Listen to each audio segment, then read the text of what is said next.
Welcome to Adaptation, the book to movie podcast. I'm Nate. And I'm Chris. And today we are talking about Project Hail Mary, written by Andy Weir, and its film adaptation directed by Phil Lord and Christopher Miller. Had to make sure I got the correct pairings of names there. Sorry, Phil and Chris. But before we dive into our conversation, how are you, Chris, doing? I'm doing great. How are you doing, Nate? I'm doing pretty well. It's sunny and warm here finally. It feels like spring has sprung, and makes me anxious to stop being at work and go outside. Yeah. You been reading anything good lately? I finally finished freaking do you remember when we did Hamnet? I was like, I should read some more Shakespeare. Maybe I'll I don't know, enjoy it more. So I fired up King Lear. Oh, I love King Lear. Written King Lear? Yeah, sure. Any version. What are you talking about? I assumed you would have consumed, like, didn't Ian McKellen do a adaptation of it? Oh, I don't think he did. I think Anthony Hopkins did one recently, and Al Pacino is doing one later this year, I think. I mean, I studied Shakespeare throughout college. Right. High school and college. So, yeah, King Lear's my favorite one. Wow. Okay. Well, you're not going to be happy then. I despised it. Despised it? It was like twice as long as I wanted it to be. Wow. Okay. I don't know. I just did not. I guess I'm not the Bartolator I thought I was. I don't know what, but Bartolator. That's a good word. Isn't that a good word? Is that a real word? It's a real word. I remember distinctly in 6th grade when we did our Shakespeare unit, Mrs. Istis had a word of the day, and one was Bartolator because she was a huge Shakespeare nut. And that's literally all it applies to, people who are Shakespeare nuts. Wow. Well, I wonder what the transcription is going to pick up on, if it's going to get that right. There's no way. We'll find out. I was super on board with it for maybe the first half, and then it just felt like it was dragging. I don't know. And that's kind of, we've talked about how before the characters, any characters sort of waffling over what's right or not in a story where it's pretty objectively clear are not your favorite stories either. And that's a story about a lot of bad people getting a lot of good opportunities. True. So okay. That actually doesn't stun me that you didn't like it. I also completely misunderstood the interaction with him and his daughters in the very opening scene. And so having to go back and rewire how I was viewing the characters, which is 100% my fault as the reader. I don't know. Just not my. I don't know. It's also Shakespearean English, so you've got to give yourself, and it's written as a play, not a book. So there's a lot of sort of gaps that you have to fill in when you're reading it in 2026. Yeah. So I don't know. I feel that I cannot give up on reading Shakespeare, but it's going to be a long time before I convince myself to try something else. Well, we've got a Shakespeare episode later this year, so you better patch that up. Yeah. Hopefully you've been enjoying watching stuff more than I have reading. Yeah, I haven't been to the theater that much again. Still, the beginning of the year has been a little slow. I think the only time two times I've been to the theater since we last recorded. One was to see Project Hail Mary, and the other was to see the 50th anniversary IMAX screening of Tommy, The Who's Tommy. Oh, that had to be awesome. It was so awesome. I was the youngest person in the audience by 32 years at least. And it was so fun to watch it with these people that like clapped and cheered every time. You know, that movie is full of like Tina Turner makes an appearance and Elton John makes an appearance and Eric Clapton makes an appearance. So it was really fun. All these people like cheered when their favorites came on to do obviously very famous songs from The Who, and it's a like 10 out of 10 energy movie as it is. So that was a really fun screening. And I assume this wasn't the first time you've seen it. It was. Oh, wow. I know. I loved it. I really loved it, and yeah, I'm glad that the first time I got to see it was on the big screen and in IMAX. Yeah, what a cool way. I've still never seen it. It's crazy. Or it's sort of similar to Rocky Horror Picture Show in that you're constantly like, what on earth is going Uh-huh. on? And of course, it's a musical set to rock music. So it's a lot of fun. But speaking of Project Hail Mary, let's dive in. Tell me a little bit about this book. Okay, yeah. So real quick before I discuss this book, a couple, I called them disclaimers. That's not right. Corrections, I suppose, from last episode. I think I called it the suspension of reality, Tolkien's writing. What I meant was a suspension of disbelief. Oh, okay. I don't know if you were like enraged by that. I was enraged at me by that. And the I was intentional not enraged. avoiding. Okay. I was like, how did I mess that up? So, for anyone unfamiliar, I was talking about writing and the more global idea. Suspension of disbelief is like the proper noun idea of intentionally avoiding logical thinking when dealing with a piece of work for the sake of enjoyment. Sure. So, I said that incorrectly. Perhaps I'm the only person that was enraged by that. That's fine. And I also objected with myself. I made a statement that modern authors were not dealing with language on the cool level or caliber that Tolkien did, and immediately want to correct myself. I'm sure there are other examples, but particularly R.F. Kuang, and specifically like Poppy Wars didn't go a ton into language, but her book Babel definitely does in a very cool way that I would argue is akin. And bonus points, a lot of it takes place at, oh my gosh, what is that stupid university where Tolkien lived and worked forever? Oxford? Yeah, jeez. Oxford. Boy, I am losing it. That's all right. This has been Chris's correction corner. Correct. So if anyone was enraged by those two statements of mine as much as I was, apologies and corrections. Okay, Project Hail Mary. We're ready? Yeah. Cool. Great. Okay. A very, very contemporary novel. This was published by Andy Weir in 2021. He is Wow. obviously a current working author. I think I mentioned to you at the very end of the last episode that I would have a cool show note for you for this one. He has 3 now very famous novels, and for, I guess, I don't know if it was celebration of this or what, a YouTube channel that I happen to love and frequent, where this guy repairs old books and makes new books. It's a bookbinding channel. That sounds like something you would love. Way more exciting than it sounds, I promise. But Andy Weir contacted him and asked him to make a special set of these 3 novels for him. Cool. Super, super cool. Does these crazy designs and leather working. So I'll find the first one from that series and send it to you to put in the show notes. Yeah, please do. Highly recommend. Really cool to watch. So Andy Weir, a computer programmer from Davis, California, went to UC San Diego, but did not finish college.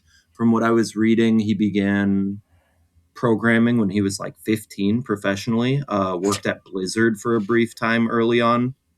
Okay. The company behind League of Legends and Warcraft, famous and controversial. There's a really cool book about that too, I suppose. Maybe I'll send you that if people are interested. But shifted from that to writing comics, to writing a lot of work actually that I was unfamiliar with. Comics, kind of long form series, short stories. But his big breakout and crazily his first published full novel was The Martian. which I assume you're familiar with. Yes, I've never read the book, but I love the movie. I think everyone saw the movie. Incredible. Yeah. Matt Damon, I think, Mm-hmm. right? Yep. So absolutely insane for your first book. I was Yeah. reading online. I think I caught it past this point, but at least initially when it came out, new author, first big publication, it was like 99 cents on Kindle Whoa. and obviously blew up, right? Yeah, it's crazy. Good for him. Yeah, right? So cool, so cool. So that was his first one. I didn't even look up the publication order, but these are his big three. The Martian first, and now Project Hail Mary and Artemis, which I have not read yet. But you need to hear the awards list is just insane. I'll skip past The Martian since that's not what we're talking about, but it has like 15 awards that it was either nominated for or won. But for just Project Hail Mary, won the year it came out, Dragon Award for science fiction novel. Goodreads Choice Awards won. The next year, the Suen Award for translated work. It's been translated into tons of languages, tons and tons. Love His it. books are famous around the world. Audio Awards for Audiobook of the Year, which is very cool. I guess I was going to talk about it later, but I'll mention it now. I saw a very cool interview with the gentleman who recorded the audiobook for this, and they asked him what he does to prepare. And I don't remember if he said he does this for all books, but for this one specifically, he deliberately did not read it himself first so that Cool. his reactions would be essentially what I'm paraphrasing his words, essentially what the reader's reactions would be. Yeah. And that's exactly how it comes across. This was my second reading of Project Hail Mary. The first one I read a physical copy, so this time I tried the audiobook, and it's spectacular. That's exactly what comes across, like at these big, That's so awesome. incredible, I've incredible, heard from people too that the audiobook is good. Like so good. potentially even a superior experience. Like it's quite famous for its audiobook. Yeah, I guess I don't know if I would agree, but kind of. I can definitely see the argument. I do not Sure. out of hand disagree. Yeah. Yeah, interesting. It's very good. The narrator, we've talked about this before. The narrator makes or breaks Yeah. an 100%. audiobook. Yeah. Yeah, you know what? For this one too, I would probably agree. I think I would Wow. specifically recommend the audiobook to people for Project Hail Mary, Cool. which I hadn't thought about before you brought it up. I mean, the book is still excellent, but yeah, the audiobook's fantastic. Absolutely Cool. killer. I mean, won an award for it. Yeah. So that was for just the award for just the audiobook. A second audio award for science fiction. Cool. Nominations, the Locust, the Hugo, which are the big, Oh big yeah. Hugo's sci-fi huge. novels.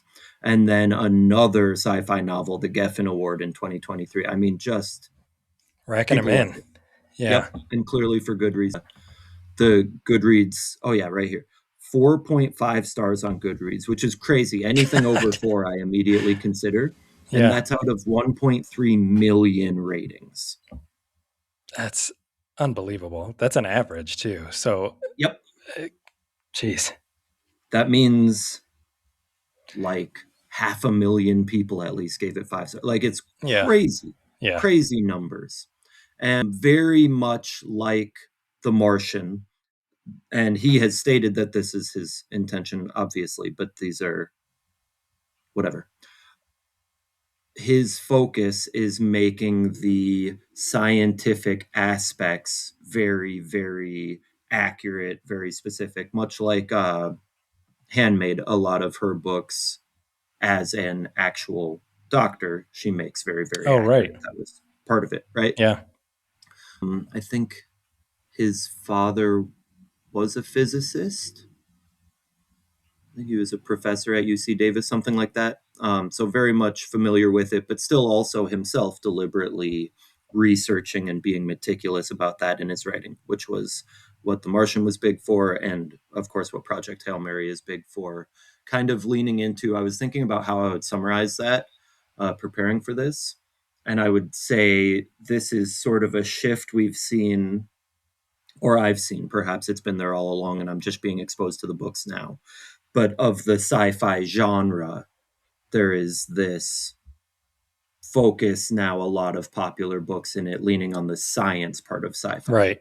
Does that make sense? Yeah. Where the very early, the precursor, Ursula Le Guin, there was more science was involved and it was more the fiction side. Right. Yeah. Yep. Okay. A lot of it, because the focal point really is how cool and how realistic the science feels, the plot itself is not super complex. The Earth is dying. This mystery line, named the Petrova line after the person who discovers it, sort of appears in the night sky out in space, and they realize it's I was trying to describe it myself. I didn't look back into the book how they described it, and so mine sounds like a kindergartner describing this book. Good, because when it comes to science fiction, I'm kind of a kindergartner. Well, that's the brilliance. That's the brilliance. 100%. That's exactly the goal, right? None of us are physicists. Right. Not many, anyway. Yes, I'm sure someone who reads it is, but I don't know them. They realize it's these tiny mystery cell type beings sucking up the energy from the sun. Right. They name it astrophage in the book. And they can't figure out why, but it's sucking up the energy from the sun, leading to an inevitable extinction event as the Earth cools. Here on Earth, and everybody dies. So that's the not even the thrust of it. That's the whole story. Right. How do we stop this? Yeah. Right. Okay. So we're following this junior high science teacher / scientist turned astronaut who studies this stuff. I'm skipping vast swaths of cool information, but this is the summary. And I only realized on my second reading here, they call it Project Hail Mary, Earth's Hail Mary throw at stopping itself from being destroyed. And his name is Dr. Grace. They just call him Grace Ryland or Highland. What's his first name? I think Ryland. That sounds right. They only say it a few times. And he even identifies, at least in the movie, calls himself Grace. Yes. Quite a bit. Yeah. Constantly. Yeah. And I only realized this second reading through that means it was the ship Hail Mary with its one astronaut, Grace. So it's Hail Mary full of grace, which I thought it gave me a chuckle. Yeah. I don't know. I'm not Catholic, but it gave me a little chuckle. He's also the saving grace. Oh, I didn't even think about that. Yep. I should have dug more into this. I don't know how deliberate that was. I mean, the book obviously is not this like attempt to proselytize or something, but I did think that gave me a chuckle. Yeah. The crux of, I think, what makes it so cleverly written, and it's been so long since I read The Martian, I don't remember how Weir approached this problem in that book, but it's the problem of obviously a small cast of characters for the most part, for the majority of the book. And then, how do I say this? The cool part is him doing crazy experiments and discovering things. So how do you tell that story without it being this omniscient narrator monologue? Brilliant solution. They send him into space. It's a 4 Earth year journey. And this is the part where anytime they start getting into the time dilation of space travel, that's where they lose me. Yeah, I know. I don't get it. I don't understand what the speed of light means, and I don't want to. Nope. Every single time I think, okay, this time, because this is a pretty popular thing to write about. Yeah. Three body problem, which we failed to make our episode about. Oh, yeah. Yeah. Was this way down the scale of the sci-fi? And I tried really hard to keep up with that one. Yeah. The same thing, that book that I told you about last episode that I just finished, There Is No Anti-Memetic Division. Right. same thing. The science part's super cool. They start getting into time, and I don't know why. That's just I this like know. black curtain in my brain. Well, it's an Loses extra me. layer on top of everything else, you know? Yes, yes, Yeah. another dimension, if you will. Yeah. I, I accidentally mentioned that in class one day because we were talking about the change when we got to the geometry unit from Yeah. 2-dimensional to 3-dimensional. And a kid goes, okay, well, what's the fourth dimension? And I go, time. And they just stared at me. I'm like, no, no, no, He's like, no. don't worry. Don't worry. Ask me no questions. We are not getting into that. Oh, those poor kids. But what a. Oh, I didn't even describe it yet. I was about to start lauding it. Man, I am out of it today. Do I look crazy? No, I don't think so. not any I crazier feel than crazy. usual. I need to stay up. I was telling you before we started recording, I need to stay up late tonight because we're going to a 9:15 showing of this movie. Yeah. So I made like a gallon and a half of tea. And I usually cut off caffeine about 2 p.m. at school. Yeah. And I am wired right now. So the cool writing device. Good. The show don't tell aspect, whatever. It's in print. In some ways, as we've discussed previously, easier. In some ways, definitely harder. This is incredible. We start out with him already on the ship, Grace. And because it's a 4 Earth year trip, their worry is that this confined space, the 3 astronauts that they're sending, will start bickering and getting in fights and like kill each other. I don't know if that's what real astronauts worry about, but that feels very realistic to me. Yeah. Yeah. So they put them in a medically induced coma, which again, I'm skipping a ton of very fun, cool flavor. They explain it to such a degree in the book that certainly for a layman like me, it's far beyond plausible. It just sounds real. Yeah. And that actually even gets into how he ends up on the ship, everything. That's a pretty cool storyline that I think I'll leave alone, leave some parts to Yeah. be Oh, yeah. That is fun cool, actually. But discoveries. yeah. I'm so curious how they treat that in the movie, but I think that's a cool tidbit for people to find on their own. Yeah. So he wakes up from this medically induced coma, and the narrative is progressed through these memory flashbacks that slowly take time to come back to him. Mm-hmm. Super cool way to give us all of the details, all of the backstory we need, while the story itself is a relatively compressed amount of real time. Sure. And then eventually, it's almost entirely what's happening. Yeah, very, very brilliant solution to what could easily have been boring, dry, or just not pragmatic. That would not have been a fun story. It would have been 2,000 pages. Yeah. So super cool writing device. The other aspect is this incredible explanation of the science happening. He had to make up an entire biological instance that's destroying humanity. But I do want to take a brief foray into a soapbox. It bothers me so much when shows and movies just refer to whatever's happening as science. What do you mean?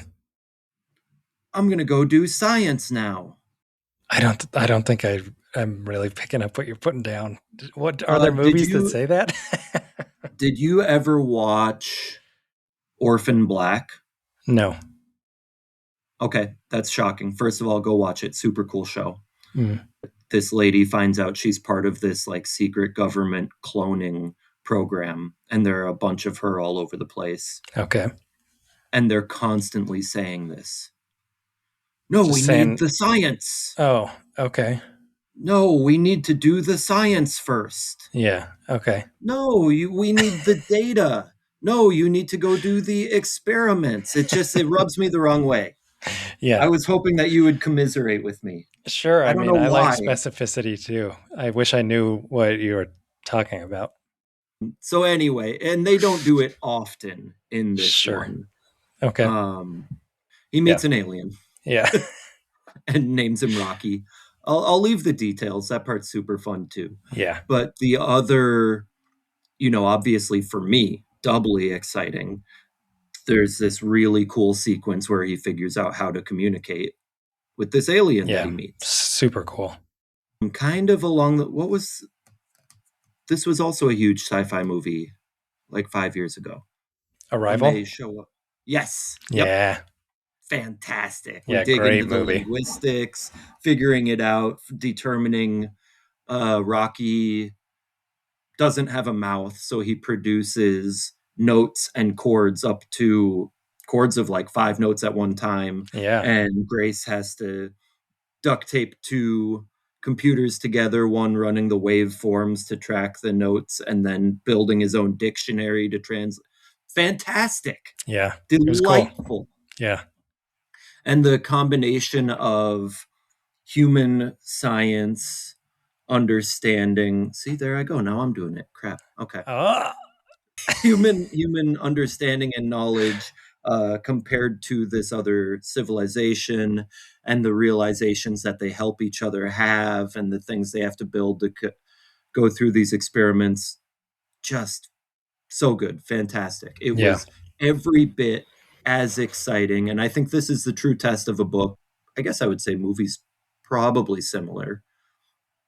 The returnability, rewatchability, Oh, sure. readability. That's definitely a big part. Yeah. This one loses nothing on your second go around. I mean, obviously the movie is much more recent, but did that feel similar? Like, do you already know? Yeah, I'll watch this again in a year, and it'll be fantastic. Oh yeah. I saw the movie 4 or 5 days ago now, and have considered going to see it again multiple Wow. times since then. Yeah. Yeah, yeah. And I don't know. Usually that feels more clear. The cause, Okay. and I don't know what it is about this one. Just that it's intricate enough to be interesting, but still a fun storyline. I'm not really sure. The movie, yeah. I mean, it's a serious crowd pleaser, right? Like it taps into very, very human emotions, Yes, no pun yes. intended. And I think, I'll talk about this a little bit too in the movie section, but it's a very funny movie, which is actually something that you have asked me about before.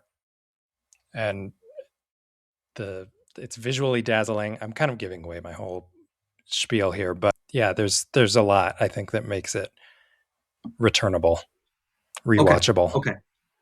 My last point was I think one of the particularly appealing parts is the exact right amount of comedy that he mixes in. Yeah, I'm curious to talk more about how much of it is comedic because I was laughing almost the entire time.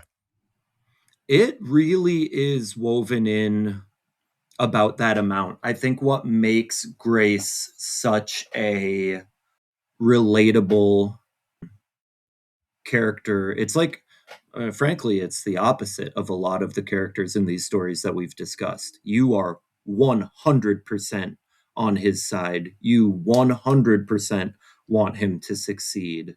And there's an aspect that I guess I don't know if it was the intended purpose. It had to be at least somewhat. It's so pivotal to the story.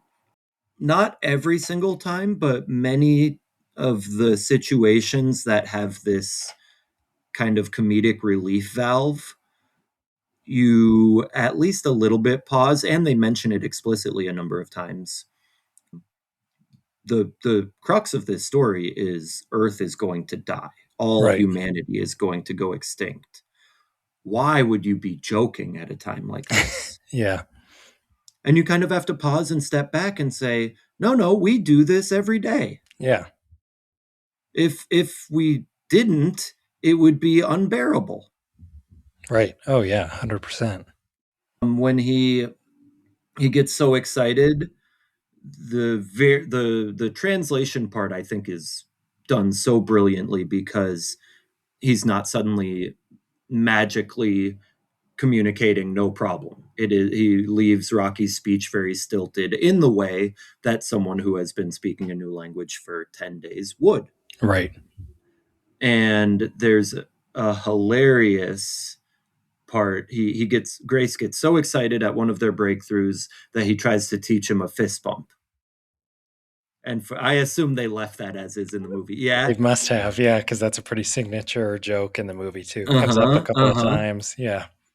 And that's exactly the amount. He doesn't wear it out, but first Rocky is saying, "Fist my bump." And then at really the very late stage, final breakthrough, just goes, "Yeah, fist me." That was not, I don't think that was what they Grace do in the is movie, trying to explain, no, fist bump. Right. Yeah, that would have probably made its rating go up. A line like that. Really changed some things. Had to eliminate that one. Well, and it's very comical for us, distressing to Grace at the time when he's training the new astronauts, and the very pragmatic, straight-laced, nearly robotic astronaut that he's trying to train sits down for a meeting and just says, "By the way, appropriate disclosure would dictate that I tell you this other, God, what is she, astronaut or whatever, and I have engaged in a sexual relationship." And Grace is kind of just saying, "Cool, don't care." Yeah, he's like, don't tell me that." Right. And the other astronaut sits down, and it's the French guy, Dupois, I don't know, insert French name here, and Dr. Shapiro. And she sits down for this meeting, the three of them, and she goes, "Oh, by the way, we have 15 minutes of personal time after this briefing. Would you like to go down to the hallway bathroom and have sex?" And he goes, "That sounds quite agreeable to me, Dr. Shapiro." And Grace is trying to ignore this, but also goes, don't need to know. Wait, do you call her Dr. Shapiro during sex? And the guy goes, "Of course I do. That's her name." That's phenomenal. That's pretty good. Yeah. They're on the verge of launching this mission that's taken them a decade to prepare, all the research in the entire world. And how human is that? Don't want to know. Wait, is that what you call her? Yeah. Yes, that's exactly what you and I would do in that situation. Yeah. Oh, it's delightful. Yeah. That's all I have about the book. Absolutely phenomenal book. So yeah, to answer your question, I'm very curious. When I first heard it was pretty Ryan Gosling. Yep.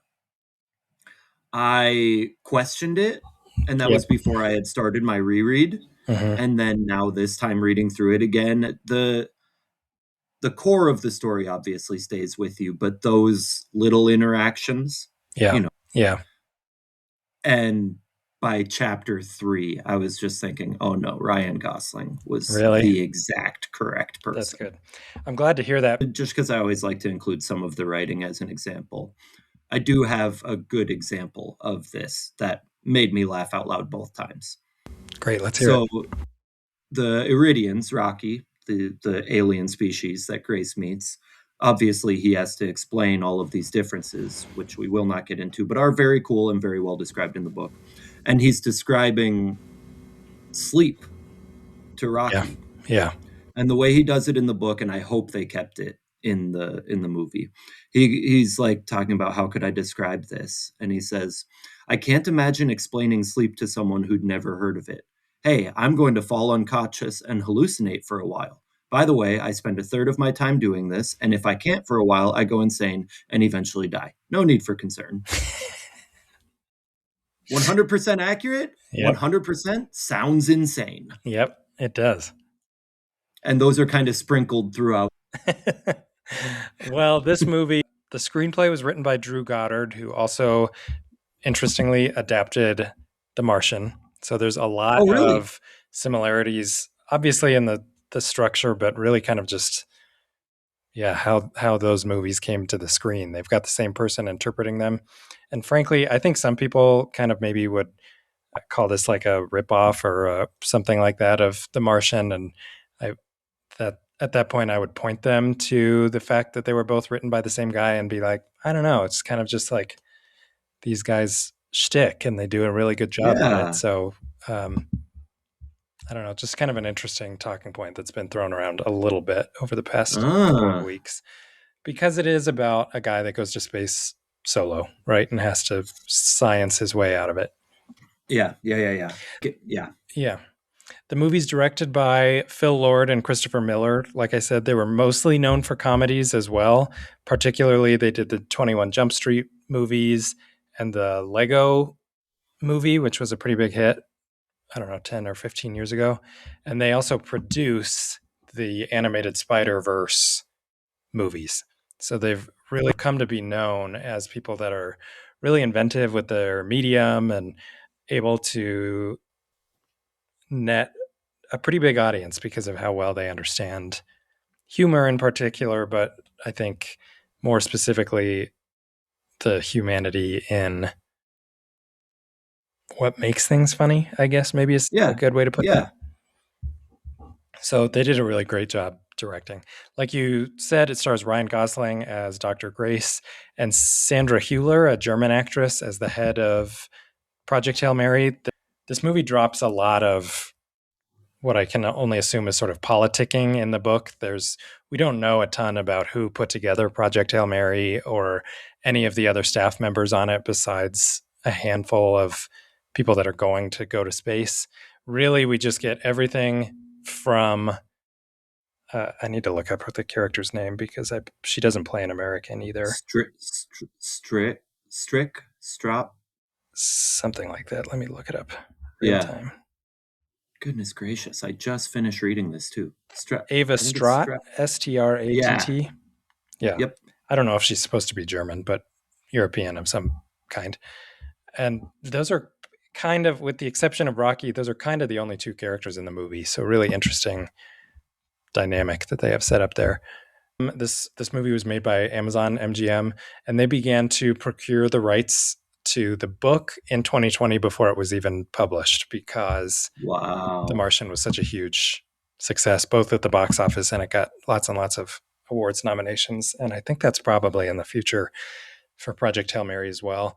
One of the really cool things about this movie is that is supposedly no green screen whatsoever. So all of the incredible shots of outer space and the alien and the alien's ship and all of that is either practical or comes from computer generated imagery or is done by projection, which is just kind of a cool, like DIY, do it with your hands filmmaking technique that I really like to see on screen. And it looks incredible. Some shots honestly just like floored me, had me just with my jaw wide open. Greg Fraser was the cinematographer, and he's one of the best in the genre game. So he's really just going full throttle here.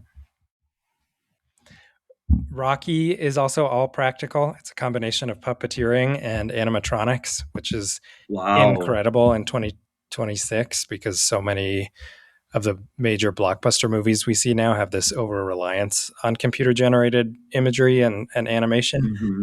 And it like outpaces the movie's budget, and then it looks like crap when it hits the screen. And the other cool thing about doing it practically is that Ryan Gosling has said that it really helped his performance to be able to actually look at this thing and talk to it instead of it being like a tennis ball that they would superimpose an image over later, and he has to pretend to know what they're going to do. Like he saw the same Rocky that we saw, so he was able to deliver supposedly a more realistic performance. I say that because we don't interact with aliens, so we don't know, at least to our knowledge. So this is a very deliberate choice on the movie maker's part. Yeah. Amazon claims that the trailer, which was released last year, racked up 400 million views in its first week, which at the time made it the most viewed trailer ever for a non-sequel or reboot. We've sort of talked in past episodes about how metrics like that were kind of like, how did you get that number? And how do you know that that people aren't like rewatching old trailers or something? But I think it's worth mentioning just to say that people have been really, really excited for this movie. Mm-hmm. It had a budget of about $250 million, which is obviously enormous. That's like too much. You really shouldn't be spending that much on a money or on a movie.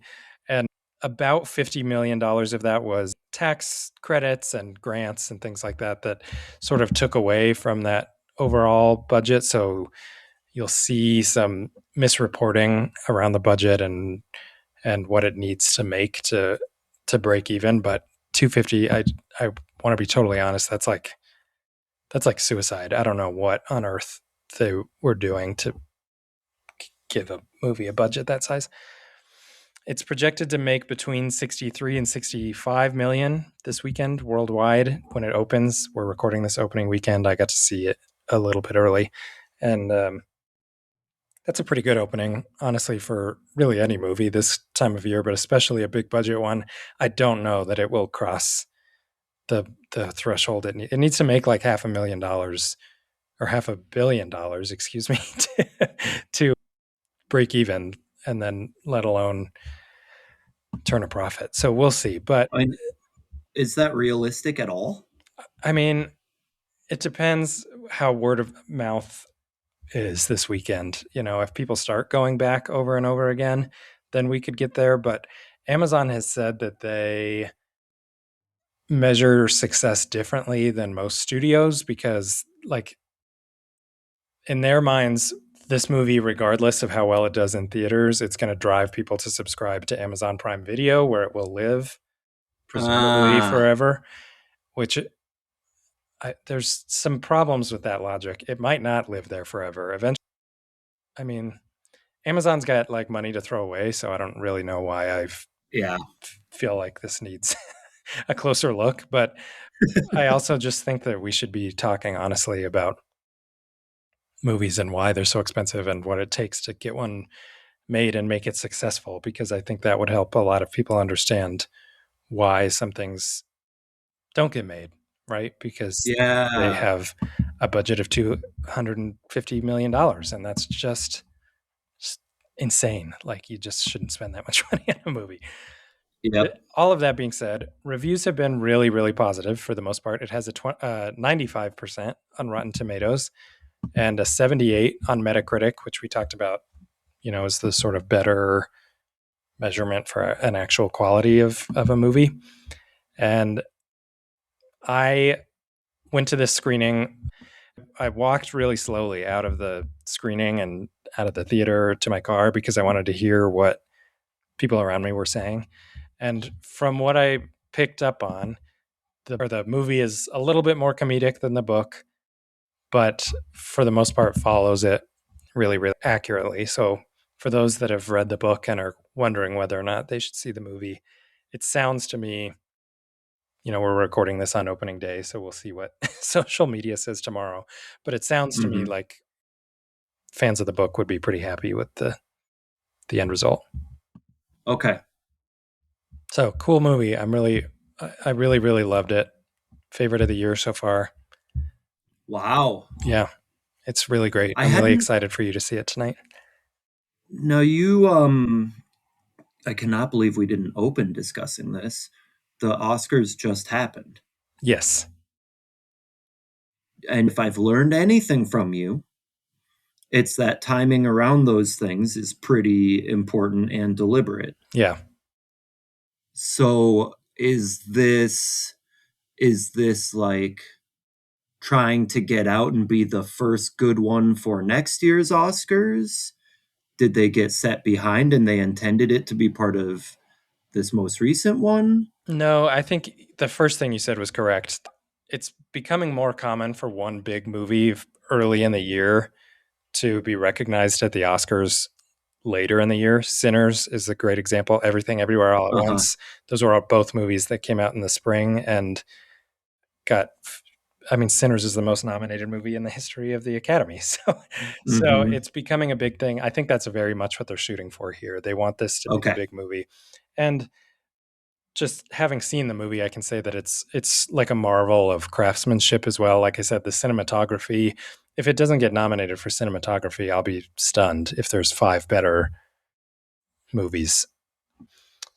and a lot of the visual effects, obviously bringing Rocky to life as well as they did. There's just a lot of things here that are so good that I think they will withstand a year's worth of conversation about other movies, right? Mm-hmm. Yeah. Mm-hmm. So good. Obviously, as you know, well, not to your chagrin, you know me well, the Oscars do not matter to me. Right. I just was like, wait a minute, this is essentially as far as they Yeah, could be, sort of. Yeah. correct? Yeah. The Oscars window is technically the first of the year to the end of the year, but they sort of drag it out so that they can have a few months where they can focus on campaigning. It's a big deal. But I mean, it's a lot of bullshit, really. It's because it's not a big deal.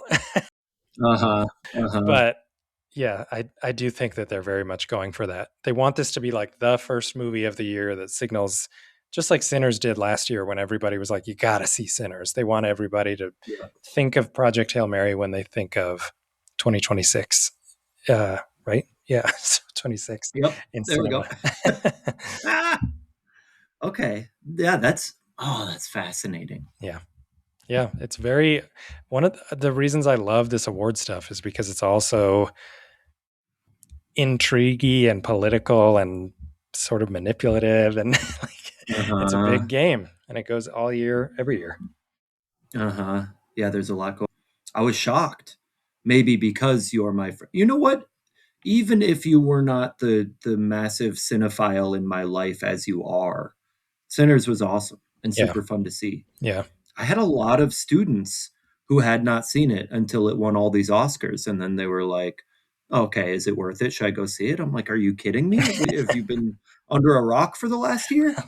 Well, to their credit, it's rated R and you teach middle school. So they couldn't have gone to see it themselves. Hadn't thought about that at all. Yeah. Okay. Yep. Hadn't thought about that at all. Okay. Yeah. Yeah. All right. Fine. So sorry, sometimes I just got to show up somewhere and prove people wrong. It's kind of my thing. What kind of discussion questions do you have for me? Okay. So the timeline jumping. Uh-huh. It is not even just a cool device, it's arguably necessary for the book's development. And I'm sure I will be proven wrong. But in my mind, I feel like that would be distracting for the movie.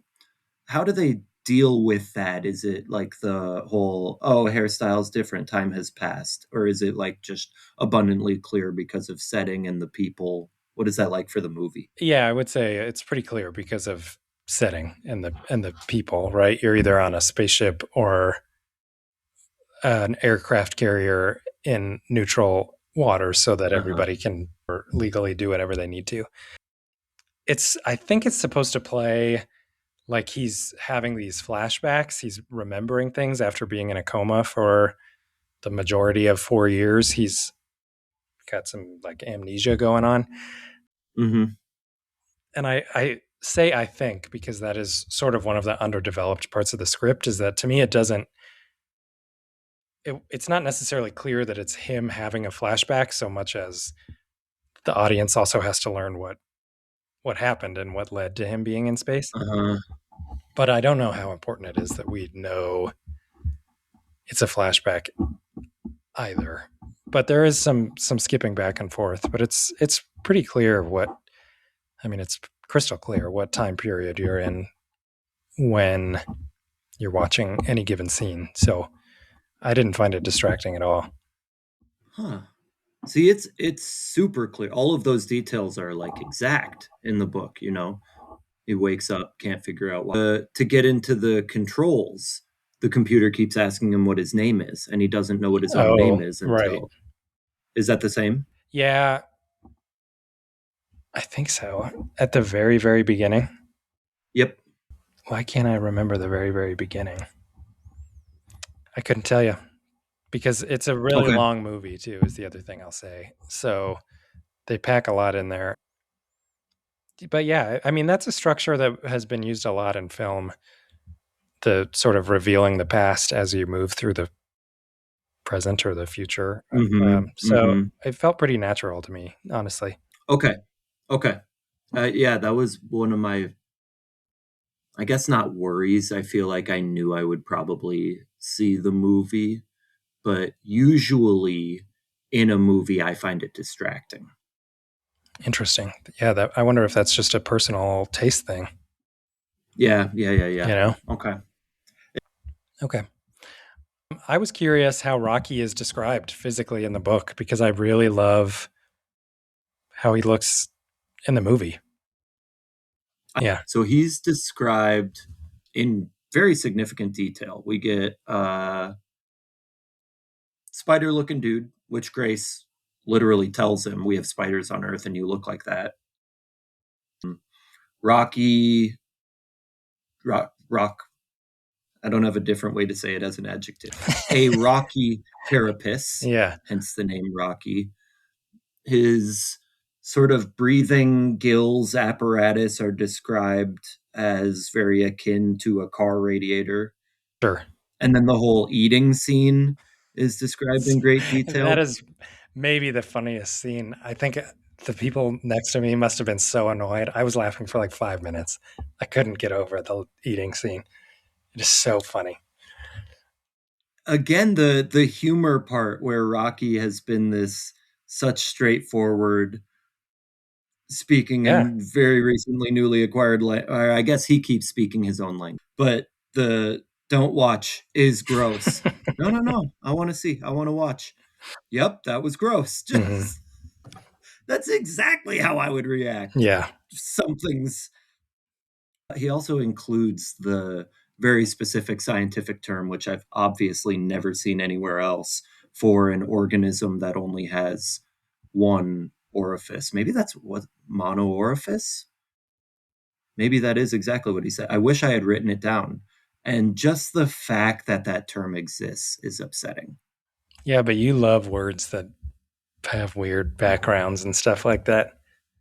Yeah, but the full etymology is just the definition of the colloquialism, don't shit where you eat. That sucks. Yes, it does. That's bad. Yeah.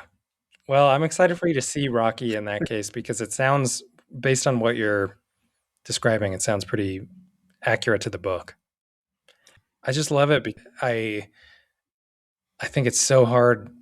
You know, we live in this world where we have like the image of an alien, right? The green guy with the bulbous head, or maybe he's gray. Or we Yep. also have Star Wars and Dune and Star Trek that have put so many versions of aliens in front of us. So to come up with something truly inventive that I at least didn't feel like I'd really seen before, big W. Yes, 100% yes. That was one of the big things that stood out to me the first time I read this. This is truly a unique, fleshed out, Uh-huh. But not. no pun intended, devoid of fleshed out character. Yeah, yeah, no, that stuck out to me as well. And I did wonder to an extent, it's so clear and detailed in the book. I assumed they would really have to put a lot of effort into mimicking it exactly for the movie. Okay. Yeah, that wouldn't surprise me just because like I said, it's so singular. Okay. How does the science come across in the movie? All of these, I'm talking about the specific experiments they're doing, these discoveries he and Rocky are having. They're they're super interesting and very detailed in the book, but when I imagine trying to put that on the screen, it becomes like a dude in a lab coat with a beaker monologuing, and that doesn't sound exciting. A lot of it is discussion between the two of them, and it's sort of Okay. interwoven with language jokes because Rocky doesn't know what he's saying, or they can't figure out the Uh-huh. word, or he's saying something wrong, or whatever. You know, you name it, and they do it in the movie. A lot of the science, otherwise, though, is I have to assume. I'm trying to find a nice way to say it. I guess it's just sort of dumbed down, you know, to like layman's Okay. science. And I say that because I could follow along with what they were saying. And if I were in that situation, if I were a fly on the wall in the real world between a human science astronaut, I would just be shitting my pants. I wouldn't have any idea what anybody was saying. So it's made digestible is what I'm trying to say. Okay. Which it is in the book as well for the most part. Yeah. But I think I understand exactly what you mean. There's a certain point where, all right, you've said 3 big numbers now. Yeah. You've reached your limit. Right. Stop saying more numbers. Well, and even more so than I obviously was thinking a lot about The Martian during this movie and was expecting the science to be a lot like that movie, which was very much digestible, but maybe just a tiny bit out of grasp for me. They start talking about like doing gravity slingshots and stuff in that movie. And I'm like, what? I don't know what you're talking about. That's just too much knowledge that I don't have any interest in having. And Project Hail Mary never got to that point for me. Okay. Interesting. Yeah. Yeah. Okay, what else do you got? Okay, I thought of this one late, but there are not a lot of characters. I mean, 90% of it is just him and Rocky.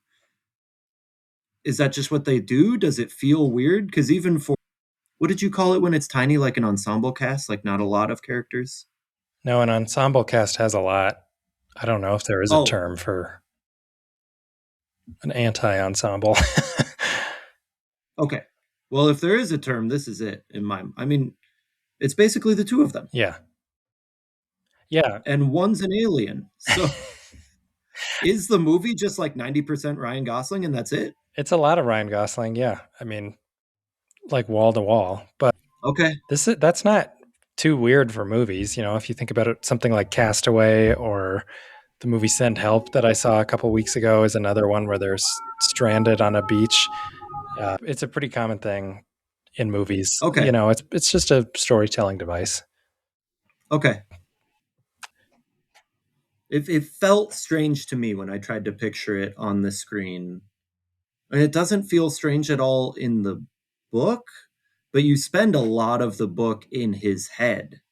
And so that was the part that made me curious. Oh, no, not so much in the movie. He's kind of an out loud guy. There's a lot of verbal processing with Rocky. Yeah. Talking to each other, talking to himself. Yeah. Okay.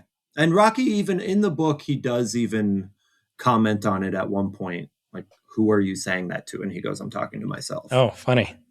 I feel like I'm picturing maybe like a play or something. It would feel stranger. All I can picture in my head is like camera following one dude talking to himself for 2 hours. And that does not sound entertaining. No, I think you're maybe underestimating how much time Rocky gets. Okay. He's never like the star of the show, but he balances it very, very well. Okay, cool. Yeah. Well, that makes sense. Yeah. Well, what would you, or not what, but who would you recommend this to? I recommend it to everybody. This movie is such a crowd pleaser, and I don't think I've really done that yet. I mean, sometimes I do and say like, you have to work a little bit to find the things you enjoy. But this is one that I really think probably everybody that sees it is going to enjoy. I walked out of the screening thinking about how excited I was to tell you and Blair that it's good. I walked out thinking my parents would love this. My sister would love this. And, a lot of the people I just mentioned are not really science fiction people either. I can even imagine one or two of them pushing back on wanting to, my recommendation to see it and me having to be like, just trust me, because it's very life affirming. It's very human. It's very funny.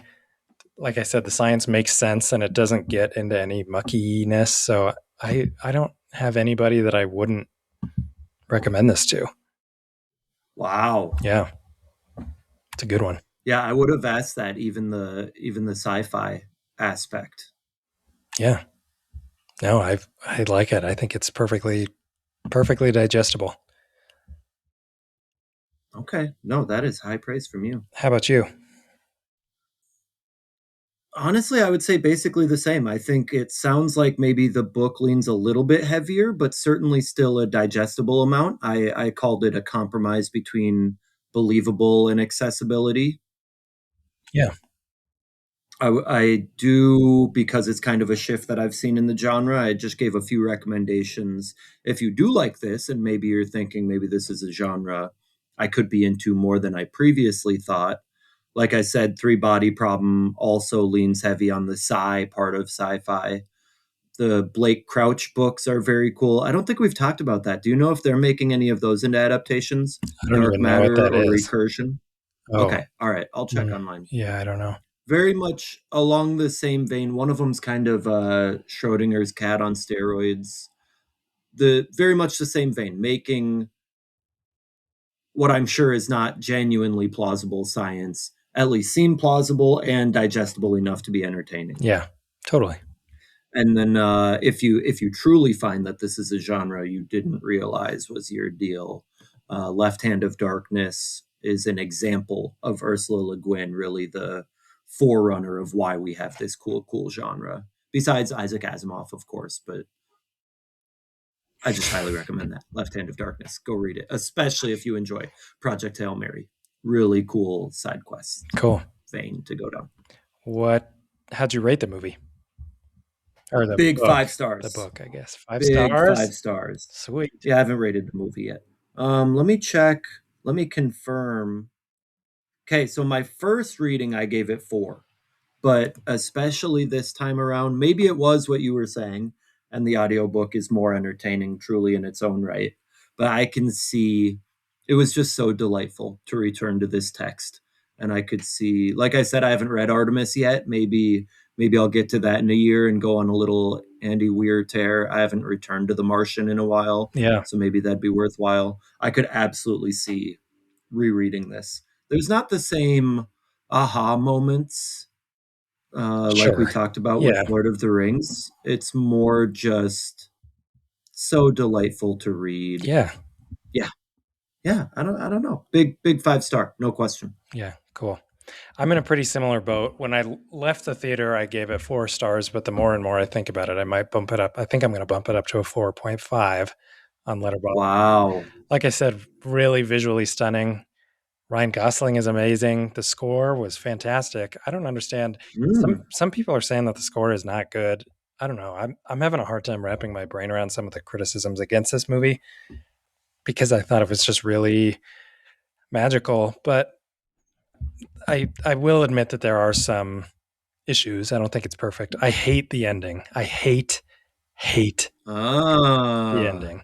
And I think part of that is I don't know exactly where my brain came to this, but it seemed to be a little too pro AI for me. And the fact that this is an Amazon movie, that's like the last company that I need to even have that cross my mind, when I'm watching something. So I was a little bit grossed out.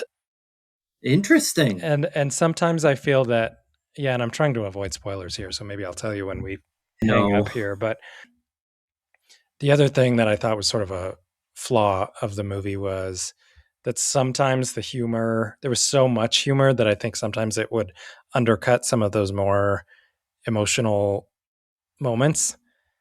Mm-hmm. That's probably just a matter of taste, though. Some people are going to walk away feeling like this is the funniest movie they've ever seen and give it 5 stars for that, and that's A-okay with me. Huh.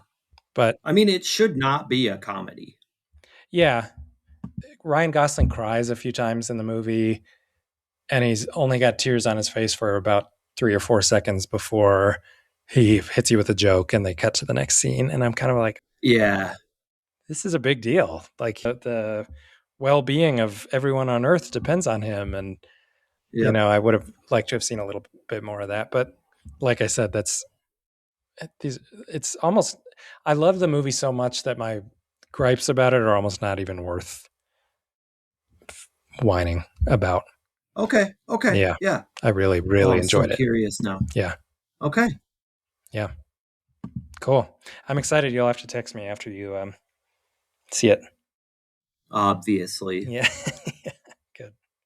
Well, thank you for joining our conversation about Project Hail Mary. Up next, we have a really exciting one, actually. We're doing Howl's Moving Castle, written by Diana Wynne Jones, and the film, a anime film directed by Hayao Miyazaki. So I'm looking forward to branching into a new genre here. Me too. Awesome. Thanks for joining us, and we look forward to next time. Bye.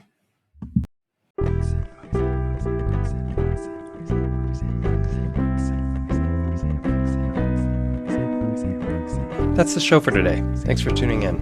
Let us know in the comments what you're reading, what you're watching, and what adaptations you'd like us to cover. Be sure to follow us on Instagram at adaptation_pod and on Twitter at adaptpod. See you next time.